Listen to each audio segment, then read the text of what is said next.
Hakikat dari bersyukur. Ibnu Abid Dunya menyebutkan hadits dari Abdullah bin Sholih. Ia berkata bahwa telah menceritakan padanya Abu Zuhair Yahya bin Atorid al-Qurashi. Dari bapaknya, ia berkata bahwa Rasulullah Shallallahu Alaihi Wasallam bersabda, Allah tidak mengaruniakan syukur pada hamba dan sulit sekali ia mendapatkan tambahan nikmat setelah itu. Karena Allah Ta'ala berfirman, jika kalian mau bersyukur, maka aku sungguh akan menambah nikmat bagi kalian. Qs. Ibrahim, 7 hadis riwayat Al-Baihaqi dalam Syu'abul Iman. 4/124.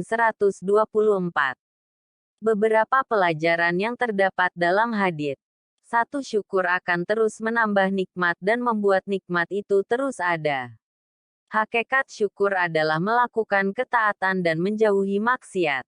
2. Al-Hasan Al-Basri berkata, sesungguhnya Allah memberi nikmat kepada siapa saja yang Dia kehendaki. Jika seseorang tidak mensyukurinya, maka nikmat tersebut berbalik jadi siksa. Ibnul Qayyim berkata, oleh karenanya orang yang bersyukur disebut hafiz, orang yang menjaga nikmat. Karena ia benar-benar nikmat itu terus ada dan menjaganya tidak sampai hilang. Udatus Sobirin. Hal 148. 3 dari An-Nu'man bin Bashir. Nabi Shallallahu Alaihi Wasallam bersabda, barang siapa yang tidak mensyukuri yang sedikit, maka ia tidak akan mampu mensyukuri sesuatu yang banyak. Hadis riwayat Ahmad.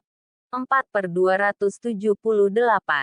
Hadits ini benar sekali. Bagaimana mungkin seseorang dapat mensyukuri rizki yang banyak, rizki yang sedikit dan tetap terus Allah beri sulit untuk disyukuri? Bagaimana mau disyukuri? Sadar akan nikmat tersebut saja mungkin tidak terbetik dalam hati. 4. Ibnul Qayyim rahimahullah mengatakan bahwa nikmat itu ada 3 macam. Pertama, adalah nikmat yang nampak di mata hamba. Kedua, adalah nikmat yang diharapkan kehadirannya. Ketiga, adalah nikmat yang tidak dirasakan. Ibnul Qayyim menceritakan bahwa ada seorang Arab menemui Amirul Mukminin Ar-Rasyid. Orang itu berkata, wahai Amirul Mukminin, semoga Allah senantiasa memberikanmu nikmat dan mengokohkanmu untuk mensyukurinya. Semoga Allah juga memberikan nikmat yang engkau harap-harap dengan engkau berprasangka baik padanya dan kontinu dalam melakukan ketaatan padanya. Semoga Allah juga menampakkan nikmat yang ada padamu namun tidak engkau rasakan. Semoga juga engkau mensyukurinya. Ar-Rasyid terkagum-kagum dengan ucapan orang ini. Lantas beliau berkata, sungguh bagus pembagian nikmat menurutmu tadi. Al-Fawaid. Ibnul Qayyim. Terbitan. Darul Aqidah.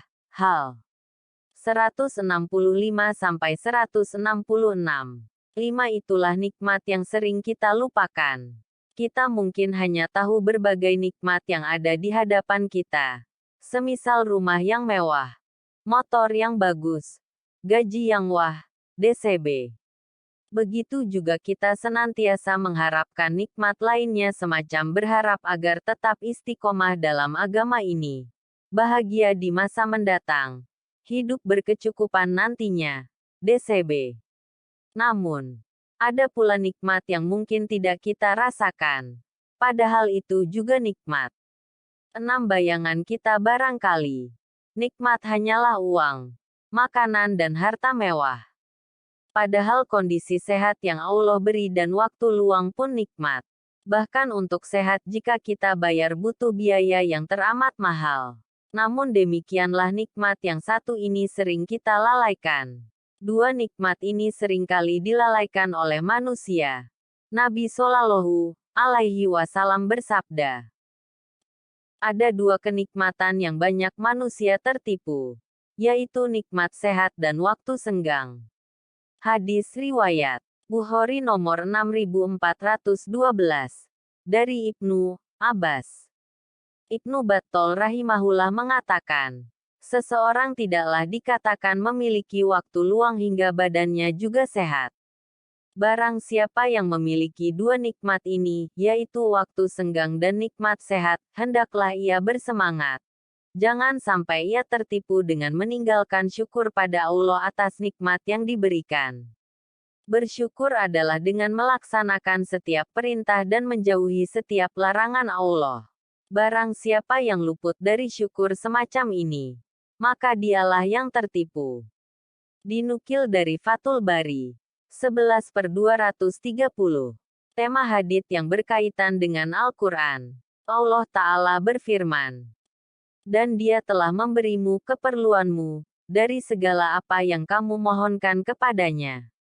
Dan jika kamu menghitung nikmat Allah, tidaklah dapat kamu menghitungnya. Sesungguhnya manusia itu sangat lalim dan banyak mengingkari nikmat Allah. Quran Surat Ibrahim 34. Allah Azza wa Jalla berfirman, dan ingatlah juga tatkala Tuhanmu memaklumkan, sesungguhnya jika kamu bersyukur, pasti kami akan menambah nikmat kepadamu. Quran Surat Ibrahim 7. Aqulu qauli hadza wa astaghfirullahal azim li wa lakum. Maha suci Engkau ya Allah, dan segala puji bagimu.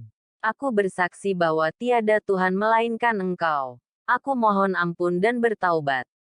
Dari Abdullah bin Amr radhiyallahu ta'ala anhu, bahwa Nabi Shallallahu alaihi wasallam bersabda, sampaikanlah dariku walau hanya satu ayat. Hadis riwayat Bukhari. Dari Abu Hurairah radhiyallahu anhu, bahwa Rasulullah Shallallahu alaihi wasallam bersabda, barang siapa mengajak manusia kepada petunjuk, maka baginya pahala seperti pahala orang yang mengikutinya tanpa mengurangi pahala mereka sedikit pun. Dan barang siapa mengajak manusia kepada kesesatan maka ia mendapatkan dosa seperti dosa-dosa orang yang mengikutinya, tanpa mengurangi dosa mereka sedikit pun. Hadis riwayat Muslim. Dakwah di jalan Allah Azza wa Jalla merupakan amal yang sangat mulia, ketaatan yang besar dan ibadah yang tinggi kedudukannya di sisi Allah Subhanahu wa Ta'ala.